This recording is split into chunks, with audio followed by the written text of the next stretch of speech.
Okay, I think we can get started. Good morning and good afternoon, everyone. My name is MEI-TIMEP, and I am the Managing Director of the Tahrir Institute for Middle East Policy, or TIMEP, one of the co-hosts of today's webinar.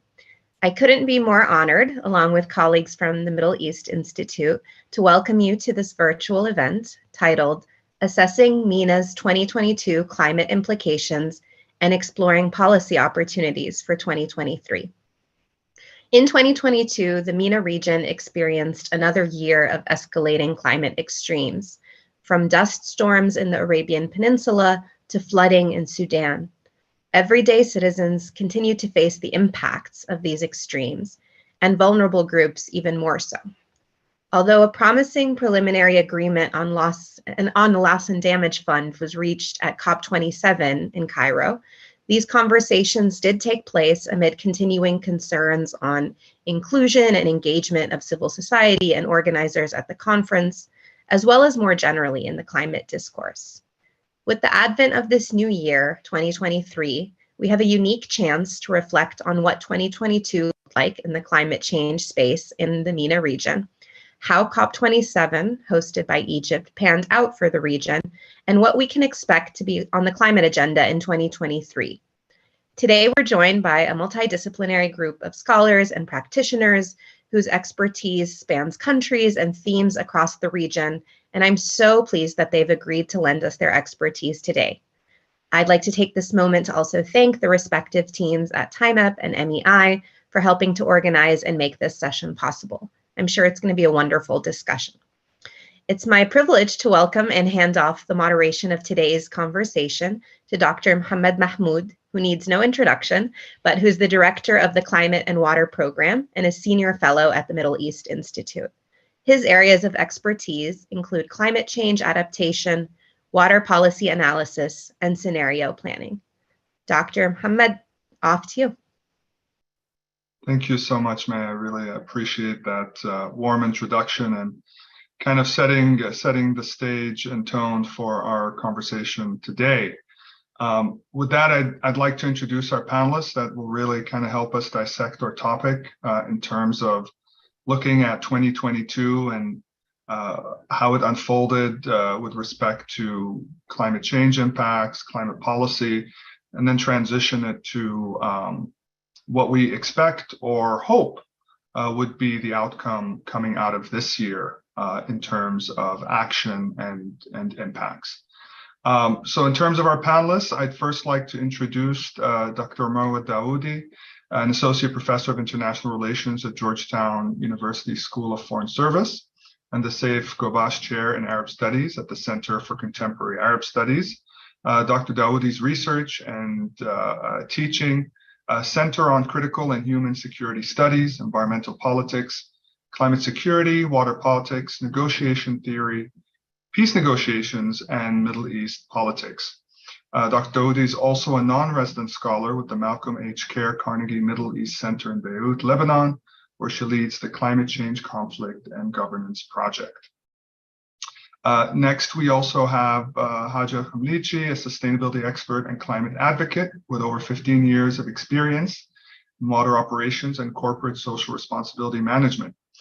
She was recently appointed the executive director of the Mediterranean Climate House Foundation, and she is a co-founder of both the Mediterranean Youth Climate Network and the Iman Initiative for Climate and Development, which is an independent, nonprofit North African climate-focused think tank based in Morocco. Also with us, Sareen Karajarajian, the program director of the Environmental Politics Program at the Arab Reform Initiative. Previously, Sareen worked for 15 years at the American University of Beirut's Islam Faris Institute for Public Policy and International Affairs. She holds a master's degree in environmental policy planning and a bachelor's of science in environmental health from the American University of Beirut. And finally, with us also, we have Karim El-Gindi, who's a non-resident scholar with MEI's Climate and Water Program and an urban sustainability and climate expert based in London. He's an associate director at Borough Happold and an associate fellow at Chatham House with the Royal Institute of International Affairs. Karim is also the founder and coordinator of Karbun, an advocacy initiative promoting sustainability in cities of the Middle East and North Africa, primarily through research and communication. Welcome all. Thank you again for being here. Just to reiterate May's message at the start. Just one note of housekeeping before we dive into our discussion. For our audience that are tuning in live, if you'd like to submit a question, please do so through the Q&A function in Zoom. And as they come in and as our conversation progresses, I'll try to incorporate those as part of our panel discussion when and where it makes sense. So with that, let's start with maybe a framing question. And that is in context to 2022, and specifically the climate change impacts that the MENA region endured. As May mentioned, we saw extreme dust storms, heat waves, and flooding events across the region. In the context of the severity of these impacts, from your perspectives, what are we learning about how climate change is progressively affecting the region? And maybe I'll pose the question first to Karim, and then we can go around and share others' perspectives as you wish. Thanks, Mohammed. Thanks for the introduction.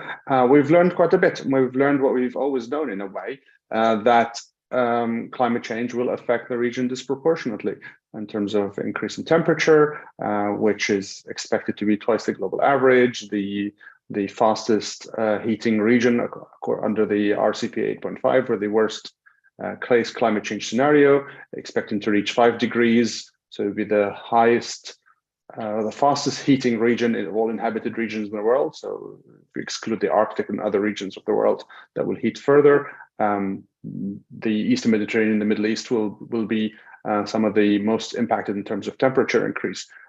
We know that the Mediterranean uniqueness, be it in the Eastern Mediterranean and the South Mediterranean, will also be disproportionately affected in terms of reduction in precipitation. Around the world, we'll see more rainfall, but around the Mediterranean, we'll see less rainfall, which will, of course, affect agriculture and other critical sectors to the region's economies.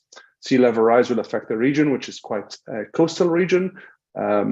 Disproportionate number of people in the Middle East and North Africa live on the coast, and sea level rise will affect several of those. So that could be the Nile Delta, it could be Basra and southern Iraq, it could be parts of Tunisia, and it could be the southern littoral of the Gulf, in no particular order, of course. In some parts of the region, we'll get a combination of increasing temperature and humidity, specifically around the Gulf waters, due to its unique geography and temperature and exposure to sun. And that combination of temperature and humidity could lead to a very intolerable weather conditions by the end of the century. So there are serious impacts that we're going to see. What we have witnessed during 2020 and also the year before is some precursors to this. So we saw less precipitation on the Atlas Mountains and drier conditions also in the Eastern Mediterranean, so in Turkey and the Levant. And as a result, we saw an increase in forest fires. So the forest fires, of course, grabbed the headlines. Their attention drawing events, but of course the underlying conditions is the drought, and the drought is caused by less precipitation, which is in turn attributable to climate change. Same with floods. It doesn't rain as much, but when it does rain significantly more, up to 20% more, and that leads to an increase in flooding events in urban areas and other areas, of course. And that, of course, it attracts our attention because it's an event, and those events will see an increase as a result of climate change. So, in a way, it validates everything we know. We have not experienced anything in 2022 or 2021 that we thought, oh God, it was different than what we thought. But it's the intensity of those events, be that the droughts that leads to the forest fires or the increased bursts in stormwater that lead to the flooding, that have sort of validated everything that we've learned so far.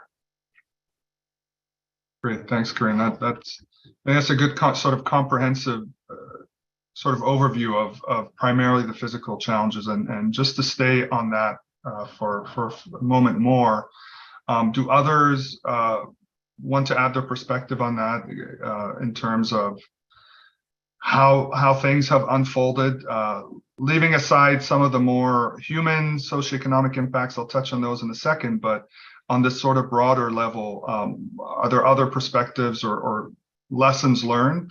Hajar, maybe I think you're ready to answer. Yes, just to complete, in other words rather than the physical ones that mentioned by Karim, the region which plays hosts to extensive semi-arid and desert areas is becoming drier, exposed to peaks of extremely high temperatures and to water crises and chronic shortages. The consequences are likely to be severe, not only for economic activities, but also for health or even human life. And according to a recent study, even if global warming is limited to 2.2 degrees Celsius, the heat stress mortality risk for people aged over 65 is estimated to increase by 3 to 7 times by the year 2100.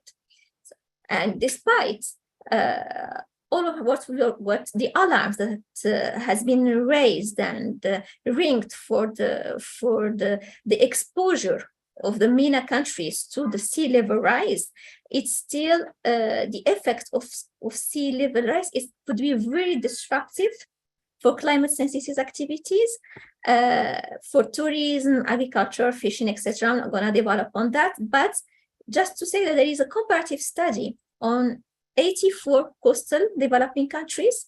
And for instance, estimated that about 24% of MENA's coastal GDP and 20% of its coastal urban extent is exposed to sea level rise and storm surges, and namely around twice as much compared to the same indicators measured worldwide. So low-lying coastal areas are particularly at risk, and lately, the World Bank estimates that the sea level rise could affect 43 port cities in the region, including Alexandria, which could experience devastating effects with more than 2 million people displaced in the case of 0 to 5 meter rises, in line with the IPCC global estimated rise by the end of 21st century, of course. That's a good observation as well. Serena or Marwa, do you have any sort of reactions in terms of first level impacts of climate change? That certainly, I started with 2022, but we can look further back. I mean, the evidence has been there of sort of the progression of impact on the region. Marwa, did you want to share your thoughts? Yes, Mahmoud, and thank you for your introduction. I think my co-panelists have really been very extensive, but what I could add is that we know that the impacts of climate change will be particularly detrimental for developing countries, countries which do not have the resources to cope with those very damaging impacts, and particularly the region of interest for today's panel, which is the Middle East and North Africa. We know that the IPCC has framed that region, the MENA region, as a hotspot in terms of climate change, and all of the impacts that were outlined by my co-panelists. One could also say in the last 2-3 years, we've seen, for example, extreme summer heat waves also across the region, Middle East and Eastern Mediterranean. Examples are plus 50 degrees in Iran, Iraq, and other countries. And with rising temperatures, you also have an impact on the agricultural sector, food production, displacement of populations which lose access to their livelihoods. So there's a whole array of ramifications from these physical impacts. And we will be speaking later about the social and economic impacts, which impact people's daily life, economic survival, existential, survival as well.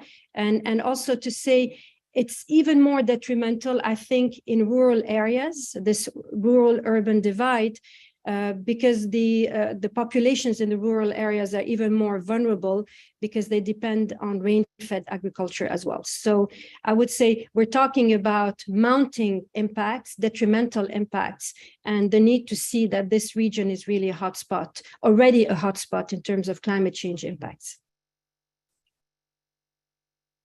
Great, great.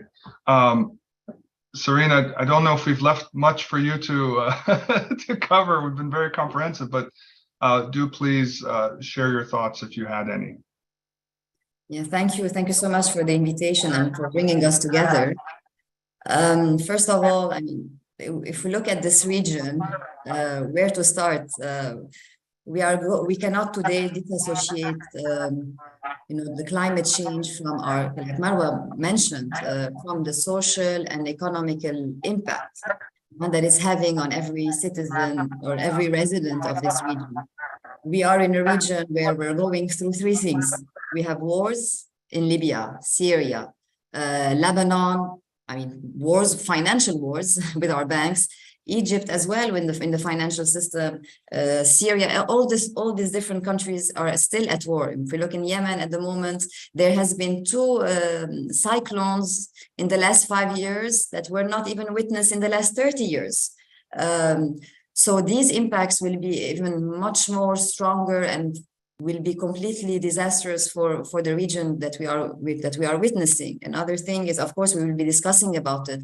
Unemployment. I mean, all of this is how are our countries at the moment that are fragile already state systems will be responding to this crisis disproportionately, but also the impact will be disastrous. And not to be so pessimistic, we are in a vicious cycle. Yeah, we are in a vicious cycle where we feel that we are going through wars and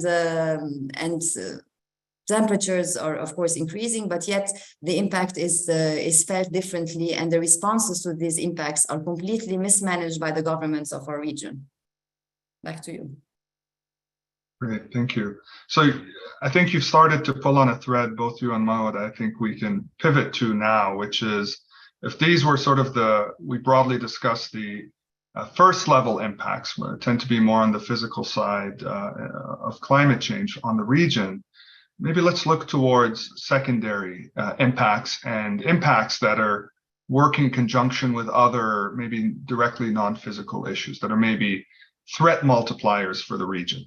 And so with that in mind, with both of these climate change impacts, these climate change impacts, both recent and projected, in conjunction to other maybe non-climate change related factors, what are some of the sort of societal or human or socioeconomic implications affecting the region because of climate change? And maybe Mo, I'll start with you. I know this is a big area of research for you, so I'm curious to hear your thoughts first. So I think when we think about climate change impacts in the region, and if we think about it in terms of security, in my view, this is intertwined with human insecurity. Clearly, it's about the economic impacts, the social, the political impacts as well. And we cannot look at these impacts without contextualizing also where are these vulnerable populations living. And again, the rural populations are even more impacted. And here the experience, Sarine mentioned unemployment, poverty, which is increased with the climate change impacts as well. So I would say water insecurity is a drastic issue nowadays in the region. Access to clean water for the populations when there's drought, and there's also contamination because of misuse of the water, the groundwater and the aquifers as well. Because of the drought, the populations will tend to pump more and more, and then there's not a renewable sort of cycle for the groundwater as well. Displacement also, when they're not able to grow their crops, they go to other areas, usually within the same country. It doesn't have to be cross-border, but it is still a situation of loss and dispossession and loss of livelihoods.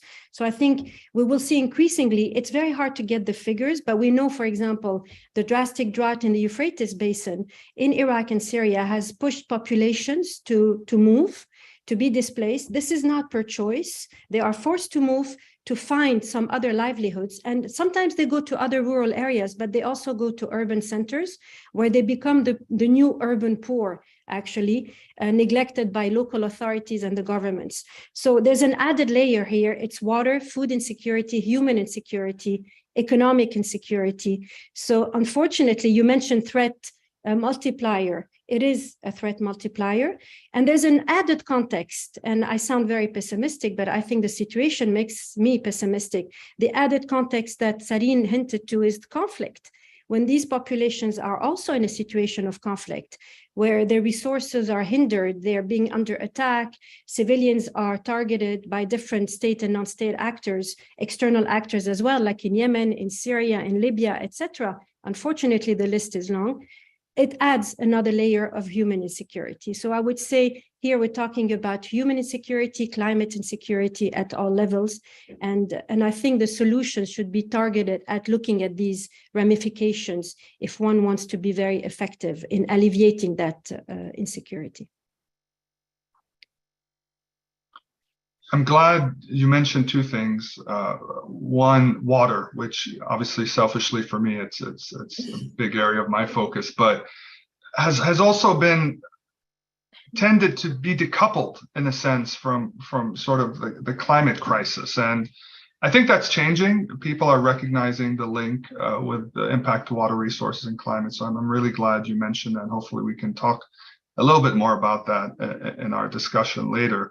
But also, I'll just say a little tongue-in-cheek is, don't feel bad about feeling pessimistic. I mean, my initial questions are putting us in that frame, but we'll transition to hopefully more optimistic outlooks. Sarine, I'll transition to you on the same question because I think you were pulling on some similar threads earlier, and hopefully I'd like you to kind of dive into that a little bit more. Some of the things you were mentioning that are on this sort of beyond the physical impact of climate change and how it works with other compounding factors. Yeah, I mean, as Marwa also mentioned earlier, so we're living, if we look, let's say in Jordan, for example, we keep looking at water scarcity and as being, the major issue that is affecting. I mean, it's like we were born in this, and and still up until to date, our kids are going to suffer from the same issues that we have been inherited from our previous generations. So it's like, yes, it's as I mentioned before, it's a living hell, of course, but yet when we look at a country like Yemen at the moment, and specifically, these corporations, who are present and extracting oil from Yemen or from Iraq, and selling it to the outside. What comes to, let's talk more about, instead of security, let's talk about sovereignty. What sovereignty do we have over our own resources if we as citizens and residents of this region, we can't even access them and we can't use them, and most of them, as Marwa mentioned, are polluted. Today, the major issue, and this is something that lacks in this conference of parties since it's today's discussion, is the public health dimension that it's having on residents. The major water pollution that we are seeing in Basra, in Yemen, cancer cases going up, respiratory diseases happening, same in Tunisia, and in the air, we're unable to breathe. This is the reality of the region today, but yet we are not able to associate it as a public health issue, and we've known this. We can't think anymore locally, and this is only affecting the citizen living. The disease today is cross-border and displacement, and we've seen this. I mean, Syria, for example, just to be very concrete, is going through a war, a financial crisis, and a major food sovereignty issue where most of its residents are unable to properly eat, if we can say that, and knowing that all these years, Syria has been the food basket of the whole region. And today it's completely unstable. And this is only one example. And again, many other cases many other parts of the country are going through. Let's not talk about Palestine, where farmers are pressured to use other types of crops and new types of irrigation. And we're talking and as if it's easy for us when they're living under occupation. Back at you. You are muted, Mohammed. Sorry, I got so caught up in what you were saying, Sareen, I forgot the mute button was on. Haja, did you want to add to that? I know you were touching on a little bit on impacts to North Africa and the coastal side, and I think that lends itself naturally to human impacts. Well, Marwan, Sareen already said a lot, but yes, we can underline a lot that the MENA region has always been dependent on agriculture and climatic conditions since the dawn of the civilization. And the agricultural sector of what was the fertile crescent is still crucially important, and it is the larger employer in many Arab countries. So we depend on it for employment and economic stability. However, on the one hand, climate change is likely to reduce the water discharge, as you mentioned, which is already dramatically low by an additional 15 to 45% by the end of the century. And this will have, of course, severe effects on agriculture, which is 70% rain-fed. But on the other hand, the population in the region, and this sustains a lot what Sareen was mentioning, the region is expected to double by 2070 population. So the combined effects of these two trends may be twofold. It may increase the imports dependence on food, and which is already high for several crops, and making the whole region vulnerable to global price shocks. And we are already experiencing some of this with what is happening now with the Russian war on Ukraine and what unfolds with it. And it may also cause reinforced migration within it's from the poor countries in the areas. So migration is being now one of the oldest defensive activities to protect against extreme weather events and agricultural productivity loss. We don't have in MENA countries have very low resilience to climate impacts. And this is the most, let's say, you can say this is the most linchpin that we need to work on and develop so far. Morocco, for example, most consequently, this year has known the peak of drought that it had since 40 years. And the government was forced to spend $1 million early this year to respond to droughts, to create funds for agriculture. And this aid will concretely translate into structuring axes around the protection of animal and plant capital management, of water scarcity, and also, besides the insurance, alleviate the financial burdens on farmers and professionals. So the socio-economic relevance are unfolding very strongly lately.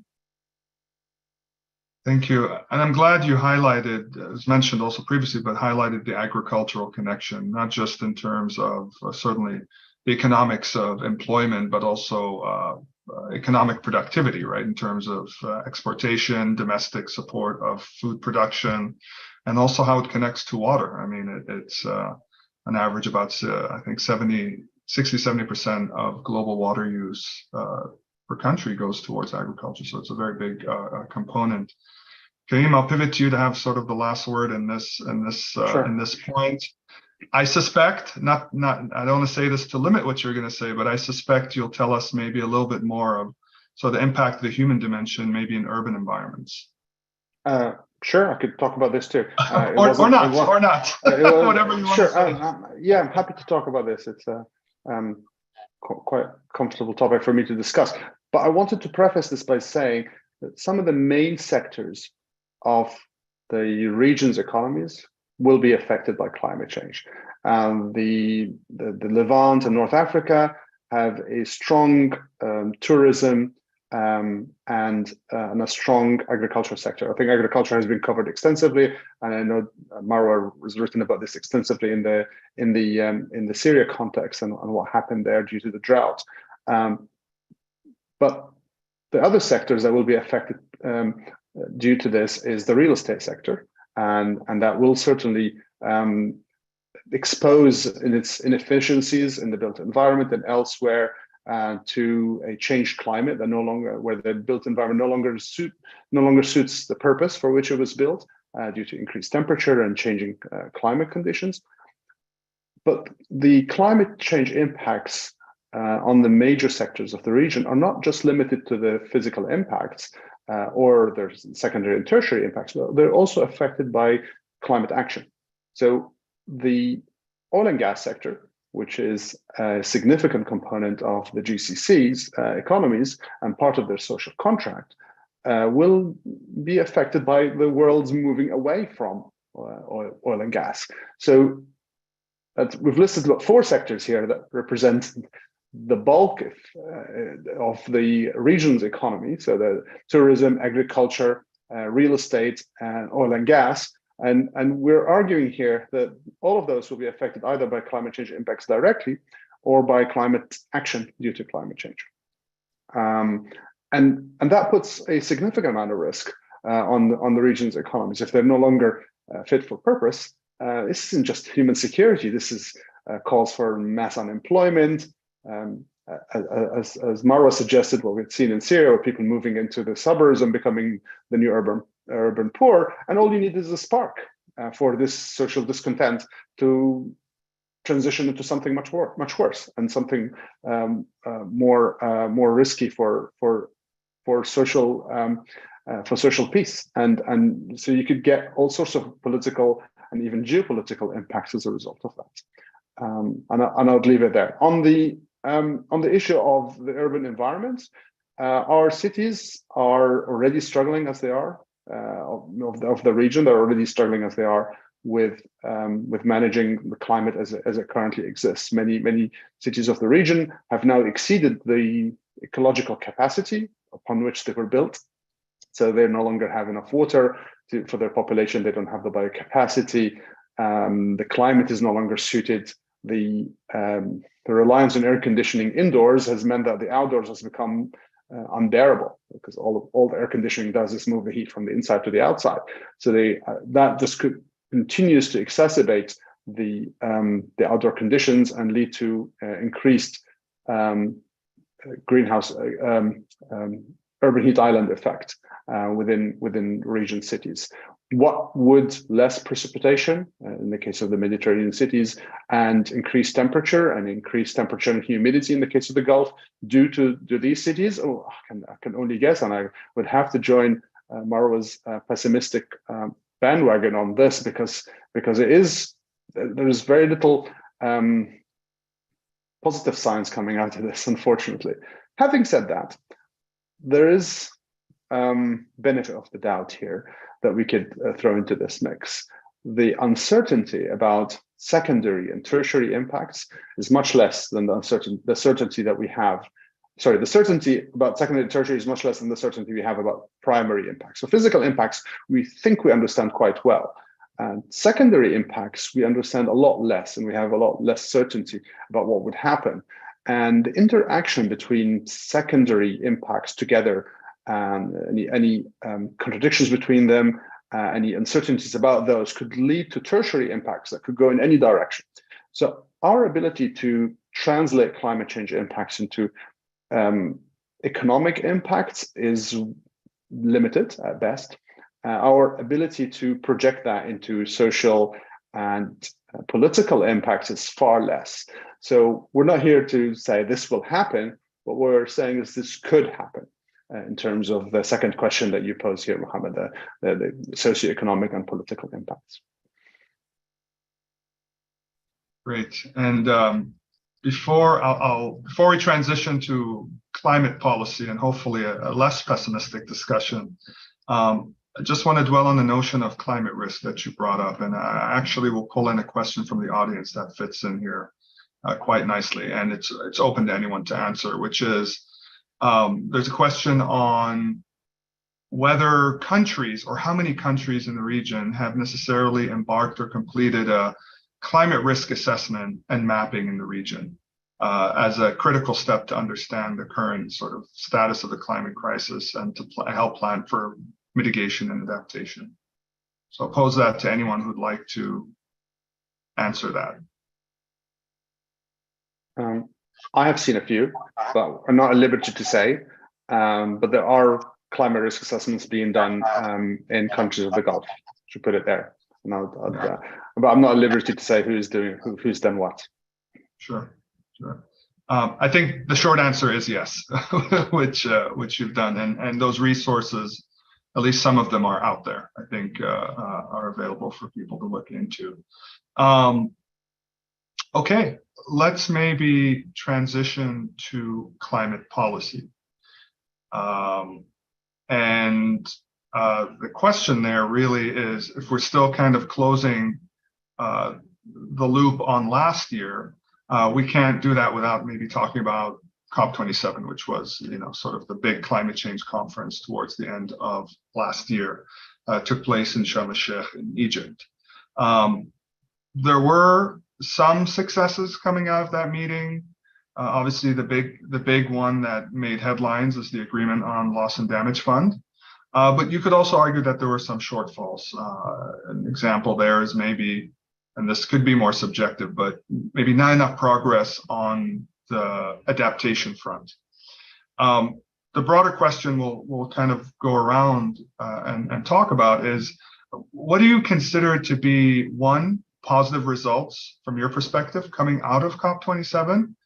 And juxtaposed to that, what are some of the maybe missed opportunities from COP27 where we could have done more that we didn't? Let me start with someone that I know personally was at COP27. Others may have been, but I know because I did see her there, which is Haja. So I want you, from sort of your firsthand point of view of attending the meeting, what did you consider to be good positive outcomes that we can build upon, and then what were missed opportunities that maybe at worst set us back a little bit? Yes, well, we have four main areas.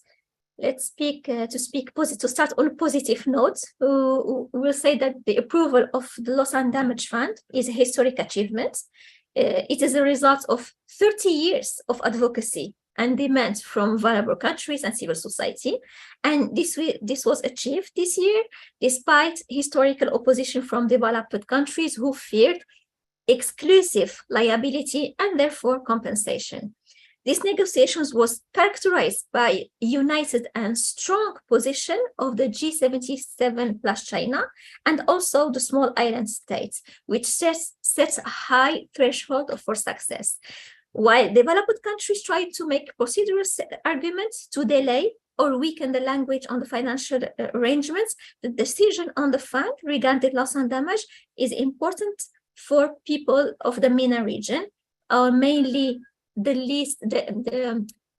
low and middle income ones, and it can provide post-disaster financing, of course. Important decision on the operationalization of the fund will be negotiated in 2023 with the transition committee to decide which country will pay, of course. But at the same time, government advanced the governance structure and selection process of the Santiago network on loss and damage, which will provide technical assistance to developing countries and become fully operational by COP 2028. So those are two positive notes. We have the financial facility, and we have now the technical team who will be following it, but we don't know yet who's gonna pay for it and for who. So here we come, an opportunity for MENA countries, and mainly the middle income countries will see themselves excluded. So they risk to be excluded. So this will next year will be a range of harsh negotiation to impose themselves. On the adaptation note, which was really neutral, let's say no big progress, because on terms, the progress made has been appreciable before, but not up. That was what was expected to meet the demands of developing countries. Indeed, parties have not been able to define the global adaptation goal, but they have established a framework to guide its formulation.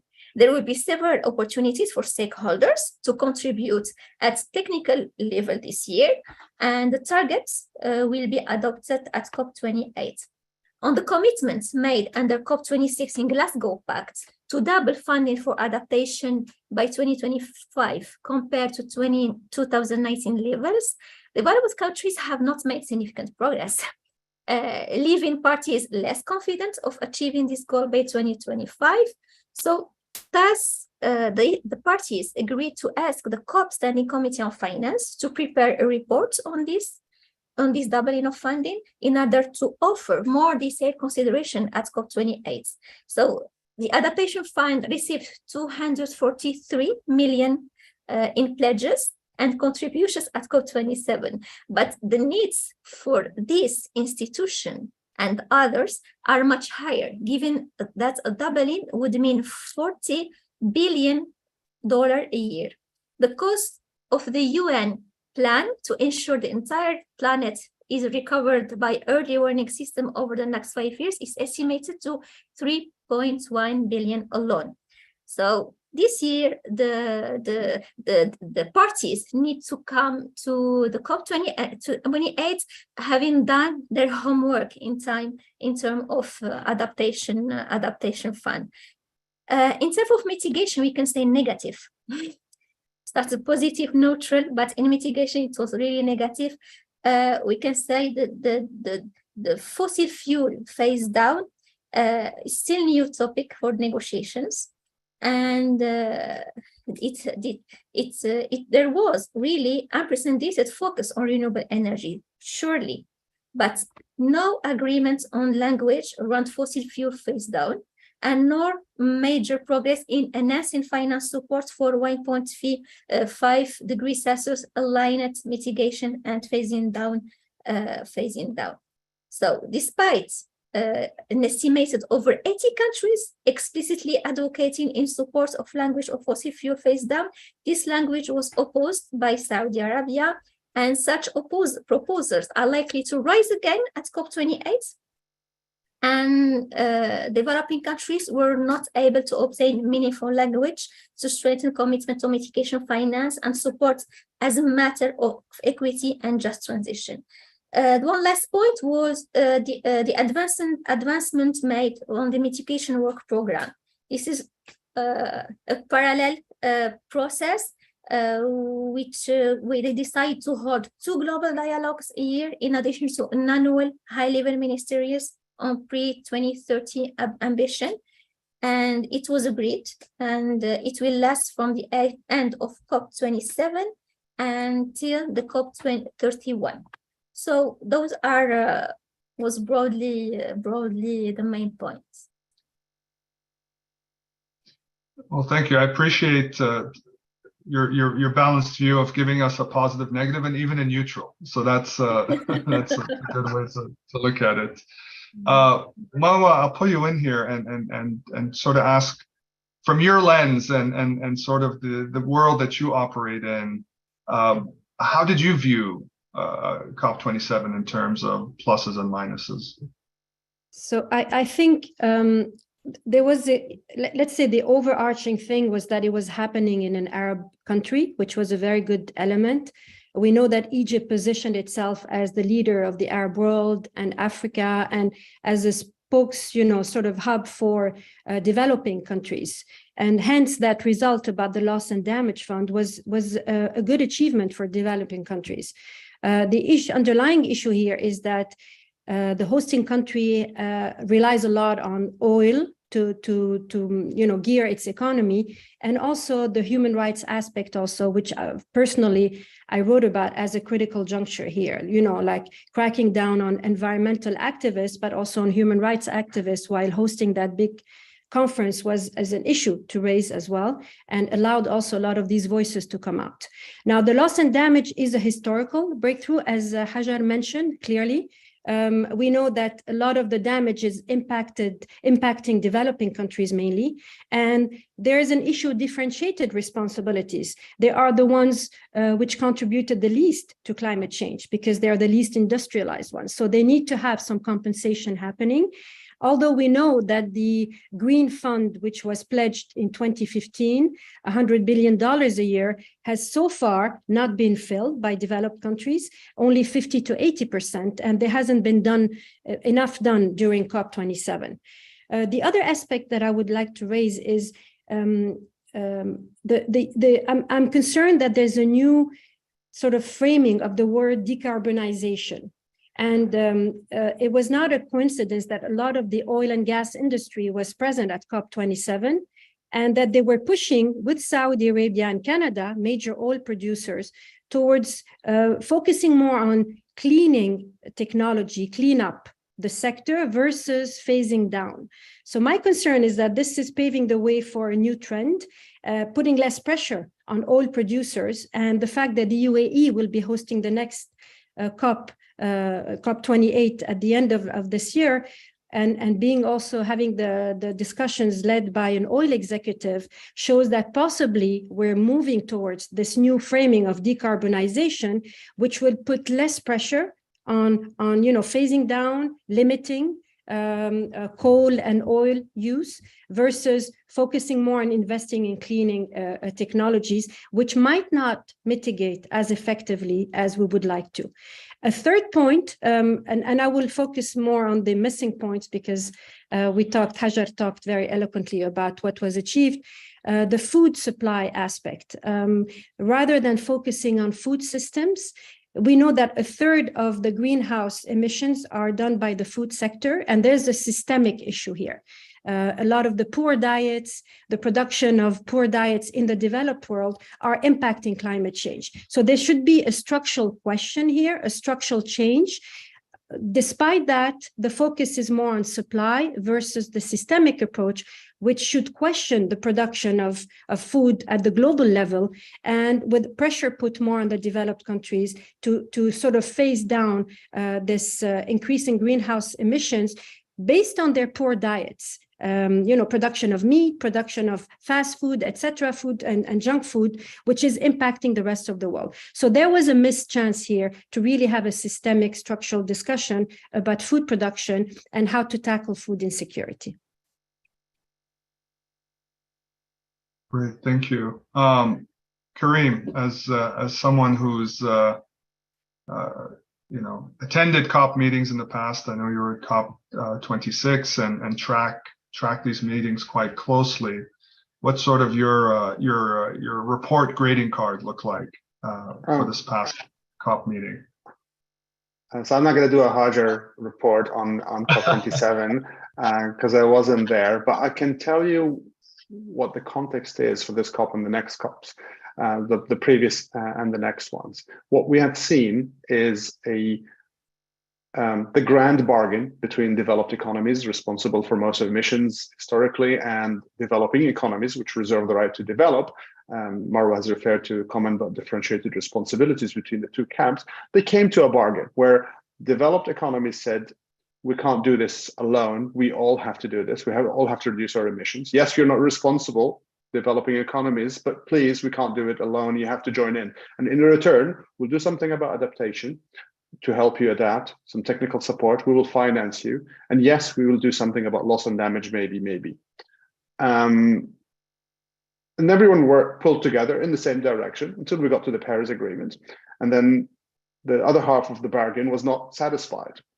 No one was doing anything about adaptation or finance or loss and damage. So, okay, well, let's resolve the rule book. Let's resolve all the details. 5 years later, we've just resolved the rule book. So now all we have to do is implement the agreement. Let's do the actions that lead to this.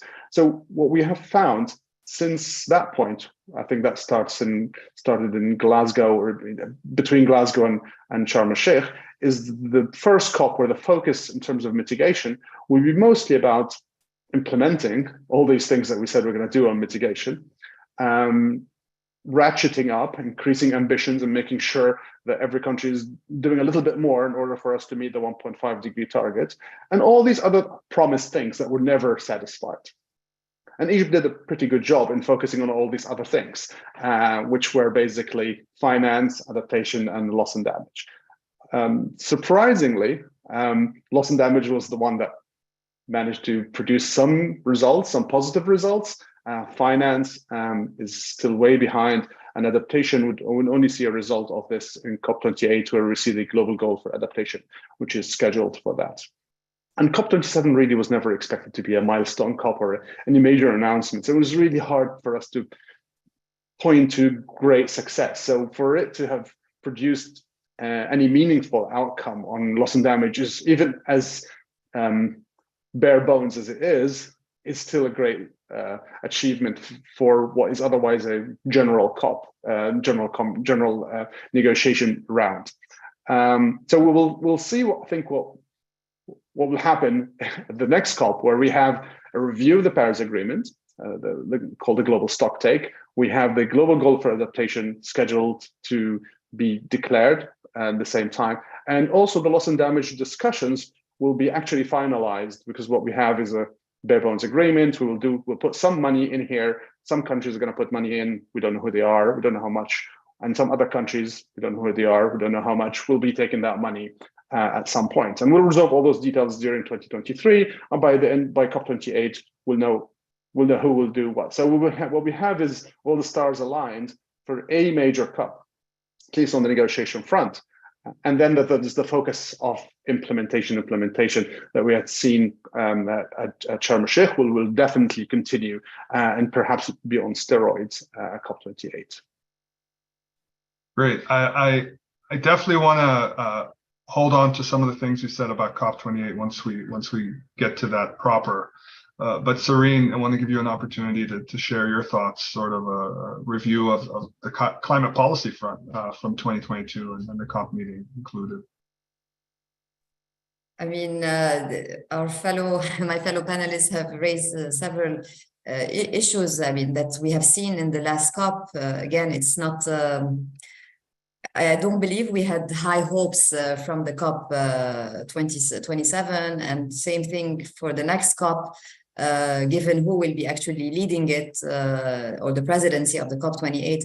But going back to the COP 27, okay, we have the loss and damage, we're happy about it, but yet, what about the promises, the commitments? How serious are we, and how much are we going to support developing countries?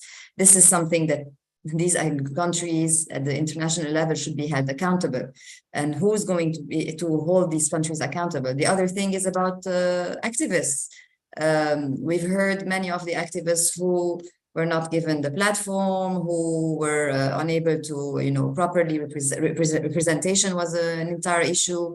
Again, greenwashing is something that is happening in our region. We've seen this at these international summits, governments supporting each other's, to have a nice facade, yet corruption is still there. And then we pretend we're green, but yet it's all happening in this fancy resort and, unaffordable prices, etc., etc. So COP28 will also be, I think, the same. And one thing, I mean, just here to quote one of the activists we've been working in Egypt and in other parts, is the narratives. We keep looking at Western activists. These are the ones who are represented in the press. These are the ones who get the interviews. These are the ones who can travel and attend these conferences. Yet the local ones in our region are denied to go to these spaces or international spaces. Yet it is still happening in our region. So this is very paradoxical what we are going through. So that's what I wanted to add, given what has been said before. No, that's a great point to include on sort of the activism front and representation, certainly regional representation, global South even to a larger extent, not getting the exposure it deserves and representation. I'll pause here to maybe seed in a question from the audience, and I apologize to the audience. There's a lot of questions. I'm trying to indirectly hit them through some of our conversation pieces. So I apologize if we don't get to your question. In fact, Kareem, I think you answered the question. I was going to pause it to the group, so you saved me some time there. But I'll maybe deliver another question from the audience that kind of transitions us into this next piece of discussion, which is now looking ahead, looking 2023, looking towards climate policy for 2023, and certainly we mentioned COP28. And maybe I won't ask this question because it's sort of a question that I was going to ask, but I'll just mention it just to kind of help you frame your thoughts, which is what are the main breakthroughs we're hoping for the MENA region, other than international cooperation? Are we missing any technological diffusion? I think we're going to target this question as I think the last question I'll pose to all of you, but just to kind of arrange your thoughts ahead of time. So let's look ahead to 2023, the year we're in, and I'll ask a two-part question. The first is focusing on going towards COP28 as Kareem sort of put us on that path, and then a later question I'll ask will be sort of more of a broader outlook and expectation for 2023. So going back to COP28 in terms of our bookend of this year, you know, as mentioned, will take place in the United Arab Emirates, and some of the issues and challenges some of you have raised. For each of you personally, what are your expectations for the meeting? And this could include the focus. Obviously, the agenda isn't out, but we have some things that we know are going to happen. Kareem mentioned that it's expected to be part of the agenda. But what are your expectations in terms of also outcomes? And what are you concerned, or what are you worried about that should be part of the agenda or should be part of the discussion that may not end up making it or may not get its due, even if it's included in the agenda? Serene, maybe we'll kind of reverse order here and start with you in terms of your thoughts on that. Yeah, I think two things are not mentioned usually in COP setups. One is conflict. We don't talk about conflict. And the second is public health. And we've seen this over and over again. I mentioned it previously in Yemen cases, Syria, Lebanon, Iraq, and even Tunisia. When we look at the solid waste and these remote sensing images, I mean, this is also some colleagues of ours are looking at this.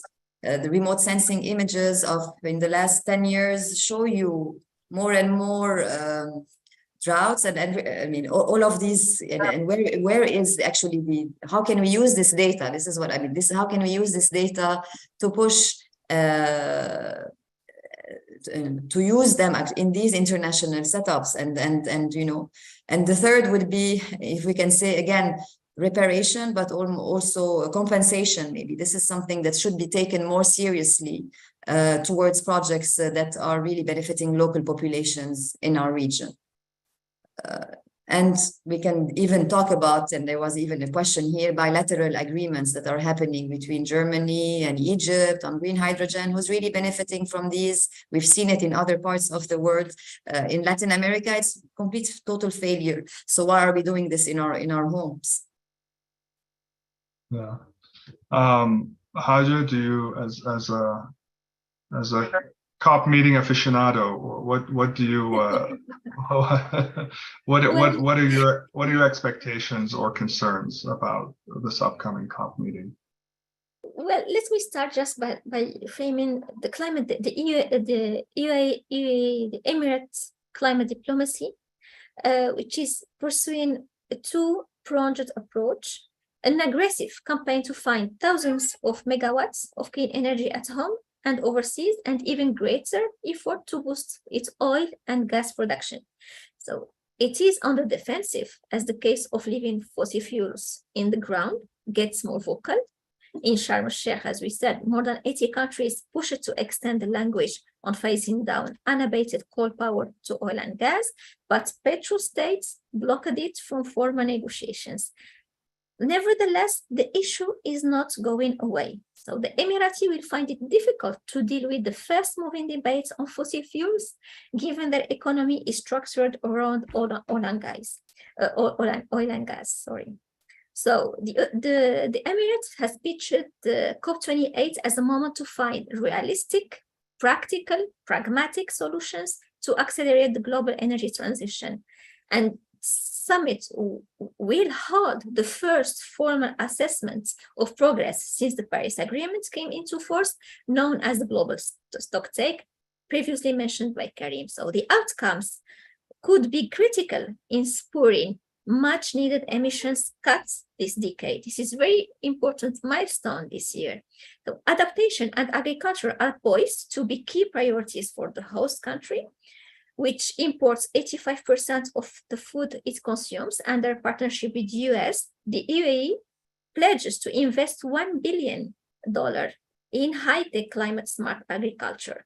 So the alliance is controversial for favoring intensive agriculture over nature-friendly farming and working with climate-denying meat lobby groups. One very important point I see this year is we are expecting a strong work and advancement in climate finance. This year, we need to have the new collective quantified goal. We need to have real decisions. But unfortunately, rich countries want to postpone it until COP29. They want to remove it from the agenda items of the COP28. And this is very dangerous. And one of the points we need to pay attention to it and advocate for it. Another expectation for the loss and damage to follow up. And we would love to see the adaptation, the global goal on adaptation, taking its place from neutrality to positive notes. Great. I agree with that last sentiment as well, very much with adaptation. Karim, you set us on this path. Did you want to loop back to anything COP28 related? Not really. I think I covered the generalities of it. I think there's one point that will come up at COP28 significantly, and which my colleagues on the panel have mentioned because it relates to Sharm el-Sheikh as well. The pushback, the global pushback on gas as a transition fuel was quite strong. I had 500, 600 people associated with fossil fuel lobbies at Sharm el-Sheikh, according to some estimates. A lot of these work for national oil companies in the region anyways. So that push was in full evidence, and it was supported by the idea that this was an African COP and Africa has the right to development, and it uses biofuels, not biofuels, but biomass, effectively burning biomass in residences as a result, causing even more harm to health and to carbon emissions than a cleaner source of fuel like gas would do. At COP28, what we're going to see is a slightly different version of this that advocates for the Gulf's version of why oil should be used. And that's slightly different. That's not going to be on the back of African needs for development. It will be carbon is the enemy, not fossil fuels. It will focus primarily on carbon sequestration, the use of technologies, maintaining a diverse set of energy sources, keeping oil going up to 2050. And there will be multiple arguments used for that. And it will certainly be quite a debate. And I expect there'll be a lot of advocates quite unhappy with the hosting, as we had seen exemplified by their reaction to the presidency announcement. And that is only set to get stronger and stronger. And this whole idea of who is responsible for the emissions that we use, is it us who consume the energy, or those who sell us the energy which we consume? So I live in the West, and most of my gas comes from another country. Am I responsible for demanding it and paying for it and using it and burning it, and as a result contributing to carbon emissions, or is the person that sold me the gas responsible for it? So that debate will certainly surface COP28 more than any other COP in my view. But perhaps less than Katowice, where we had the same thing with coal being prominently displayed as no one left behind type of argument as part of the just transition, if you like. So it'll be fascinating, but it will happen in the region. So we'll have a lively debate about that. Yes. Lively will be certainly one way to describe it.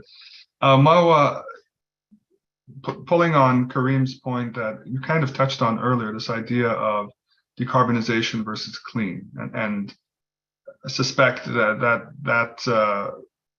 that will come to head at COP28.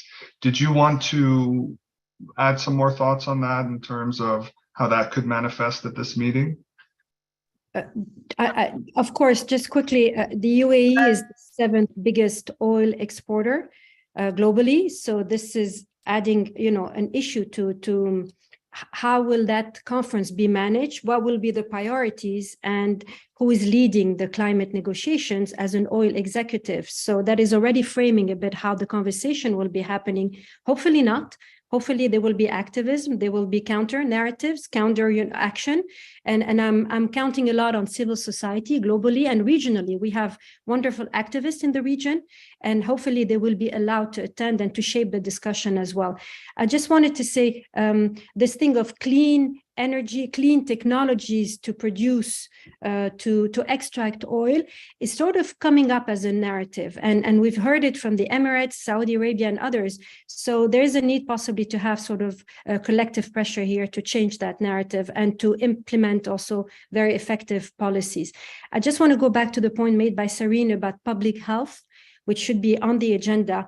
Just want to say we have cases of cholera in Yemen and Syria, which are water related. We have cases of malaria now coming back in the Euphrates Basin in Syria, which was eradicated years ago, which is also related to the impacts of climate change. But I want to say a lot of these diseases are also man-made. So we need to think about the conflict. In Yemen, cholera is back because of the bombardments of, the ports, because of the bombardments of agricultural facilities and the contamination of water. And in that sense, public health should be linked to what is happening in terms of the political context. I don't have hopes that this will be mentioned at the UAE, knowing that the UAE is involved in the Yemen conflict, but hopefully the activists will bring it to the table.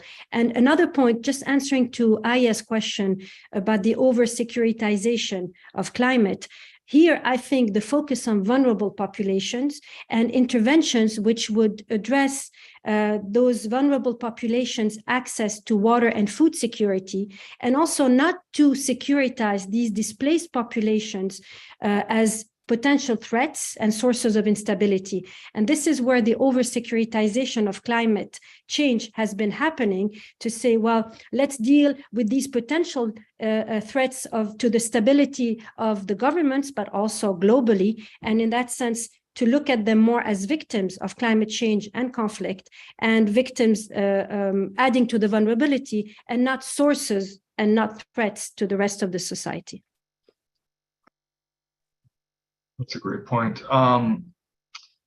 Transitioning to the last question I want to ask you, which I kind of previewed, which is beyond COP28, looking broader, and I'll stay with you, Mawa, because you also kind of shifted us that direction.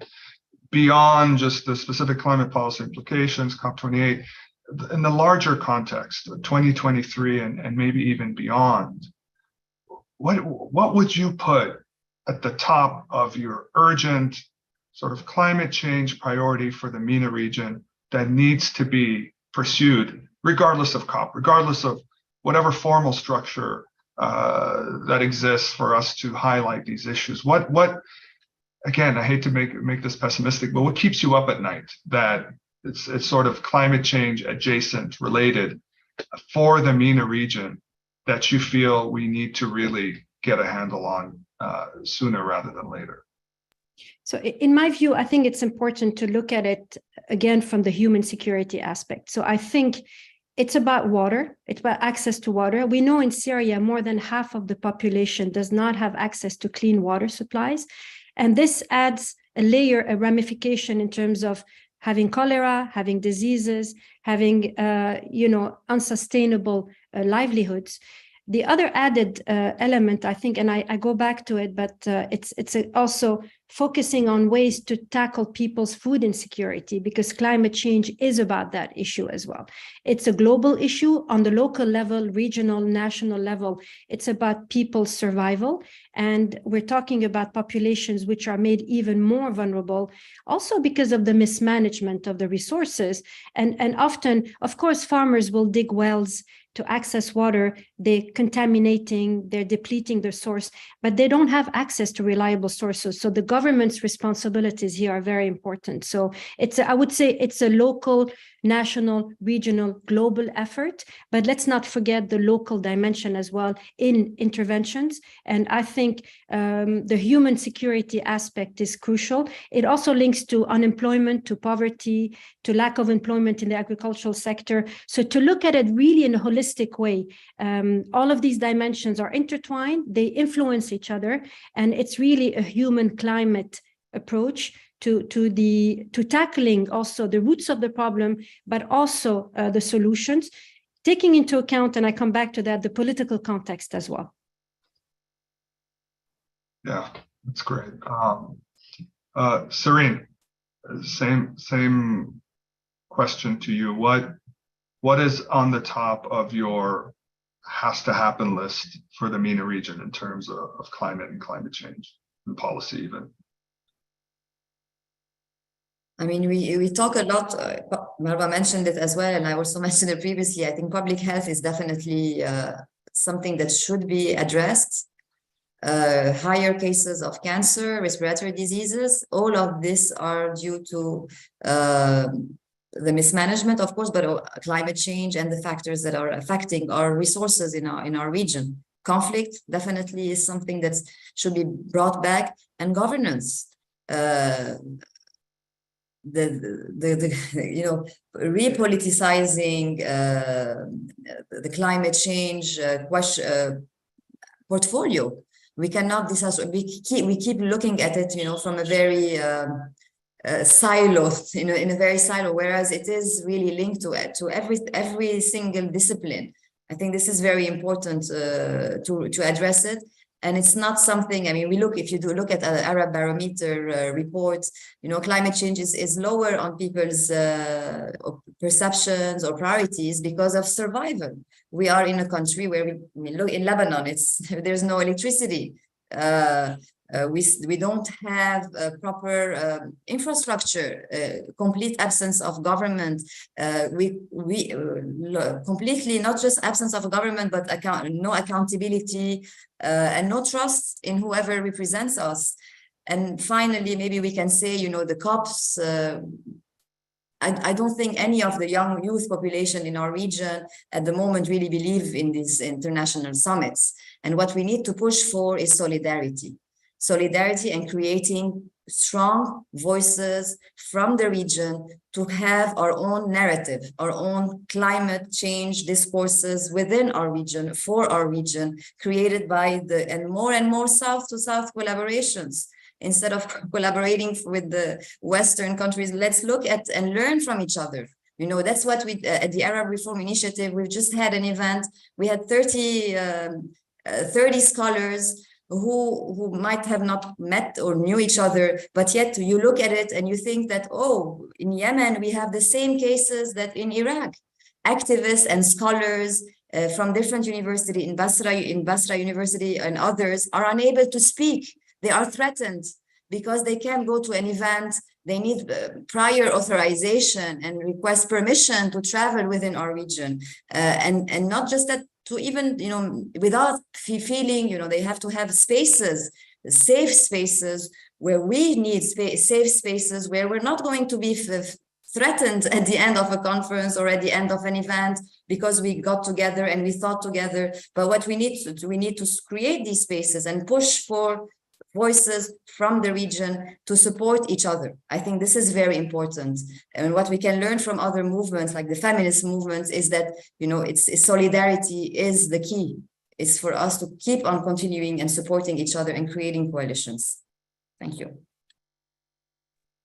I like that point of advocacy and sort of representation. I think it's certainly a very valid point, and hopefully we can improve on that.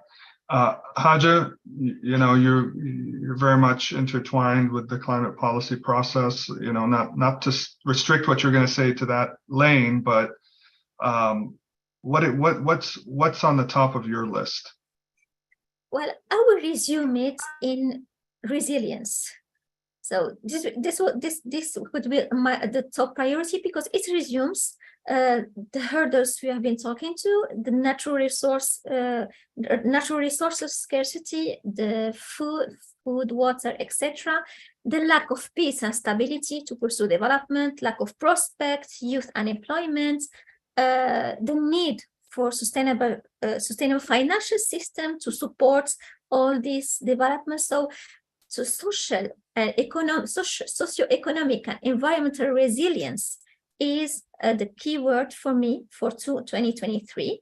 And to enable it, of course, we need strong institutions to strengthen the institutions at local levels, national levels, in the MENA regions. So we can succeed this, we need this sense of patriotism within the institutions to create this social, economic, and environmental resilience for the communities. Resilience is certainly key. All of you have shared great priorities. Kaim, we'll give you the last word on this, on what's most important to you. Thank you. On the global level, I think now that we've reached this point where all we have to do is implement and deal with some of the climate justice issues, that COP process that we've had for 29 years, there are actually 2 COPs in 1 year, so 27 years, that process, I would say, is no longer fit for purpose. We're no longer negotiating, and this carnival of the COP, where there is a formal negotiating track where decisions are made, and then thousands of people who are just doing side events on the side of this, lobbying and taking doing supplementary miscellaneous activities on the sidelines of the COP. I think that is no longer fit for purpose. I think we need a climate governance structure, architecture that is multi-layered, and that takes into account other major players that could do climate action much better than national governments are. So take cities, for example. Cities represent 70% of global emissions, yet cities and their networks and their lobbies are all relegated to doing side events within the green zone and the blue zone, which is really, really unfortunate given how much they could contribute to reducing global emissions. They're not actually part of the process. They have to resort to lobbying. On the regional level, I think, so on the global level, it's the multi-level architecture, and specifically with a focus on cities. On the regional level, what I would like to see happen is more collaboration. It's quite heartening to see the Middle East Green Initiative as the first regional attempt at getting all the ducks in order, if you like, and sharing some of the lessons learned from climate action between different countries. But a lot more needs to be done, and that scope needs to be improved significantly to include North Africa and to include the Eastern Mediterranean. Remember, the cities and the countries of this region share very similar climate change impacts. They're quite common. The Gulf has some uniqueness to it. The East Med has some uniqueness to it, and the Southern Mediterranean has some uniqueness to it. But these sub-regions could collaborate. They could share resources. When there's a forest fire, not any country has enough aeroplanes to put out those fires. So they could share those, for example. Early warning systems, some of the really straightforward resilience measures could certainly be shared. Not every country has to develop the knowledge and reinvent the wheel every time scholars get together and trying to deal with the climate change impact issues, because that might have happened in the country next door to it. And what we see a lot of this, where work is duplicated rather than knowledge being shared between countries that share a lot of their knowledge and a lot of their climate challenges. So collaboration and sharing of resources and sharing of resources and sharing of experiences between regions and sub-regions, I think, is the thing I would like to see at the coming stage. Again, because we've moved from negotiation into action and implementation. And this is one of the stumbling blocks that is in my mind holding back climate action. Thank you, Karim. Those are really excellent goals and priorities and hopes in terms of advocacy, resilience, collaboration, a holistic approach to climate and public health. So those are wonderful, wonderful aspirations that hopefully can become a reality. I'll apologize to our audience if we didn't get to your very specific questions. We've tried to address them, hopefully indirectly through our conversation, and I've noticed Karim and maybe others have answered them directly. So hopefully you've received some satisfactory response to a question that you posed. With that, I'll bring our panel to a close. I wanted to say thank you very, very much to our panelists. Very much an honor to host you and have this conversation. I think you've really enriched sort of this area and topic, and what a way to start the year in terms of looking ahead and to balance maybe the pessimistic nature of how I started to end in a hopeful note. So I really do look forward to engaging with you guys further as the year progresses and similar tracks. So thank you all very much, and we'll continue to observe and keep track of climate policy and climate change in the region as this year